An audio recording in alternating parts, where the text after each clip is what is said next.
So what is a vaccine? So they're also called immunizations, but vaccines are a part of active or acquired immunity against disease. So remember, this type of immunity you are not born with. It occurs after the immune system has been exposed to disease antigens and memory cells are already produced. So we have a vaccine, and our vaccine is a deliberate exposure to an antigen, so something, a foreign object that's going to cause us harm, so that the body is going to have its primary response to the disease and immune memory cells will develop.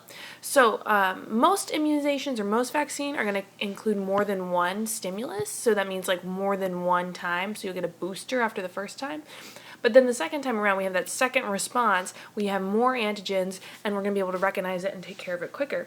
So the booster shots increase the immune response, providing further protection from the disease-causing organism.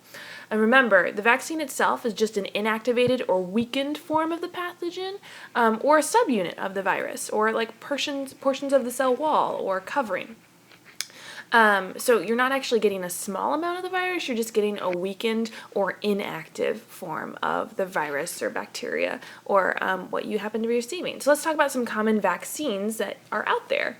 There's DPT, which is diphtheria, tetanus, and pertussis, which is whooping cough, MMR for measles, mumps, and rubella, varicella for chickenpox, and HBV for hepatitis B. Now, all of these you get when you are a child, and some of them require several boosters or several rounds, all of which help prepare us for further protection from these diseases. So it's really important to make sure you go through life and get all your vaccinations properly at the recommended times. Now, I do want to talk about why vaccines are really effective. We have what's called the secondary immune response. So it's what happens after you see that particular antigen for the second time. It's more rapid. The overall response has more B and T cells during the second exposure, and the overall memory is going to last longer after the second exposure. So we see in this graph it's faster, it's got a steeper slope, and we have more antibodies produced.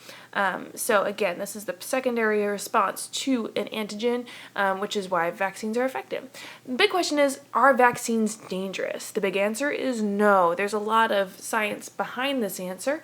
Vaccines do not cause autism, as some myths seem to say, or some bad scientific papers have said, and vaccines actually are not going to be dangerous for you. There is the very, very, very rare case where someone would have a bad reaction to the vaccine, but it's actually more dangerous to not get your vaccines. As we saw in Disneyland last year, in 2015, there was a measles outbreak, which is a disease that's very easily prevented, but it was a bunch of kids who were tracked down to have not been vaccinated. So it's very important that you get all your vaccination, get your kids vaccinated on the right time so that they can be healthy.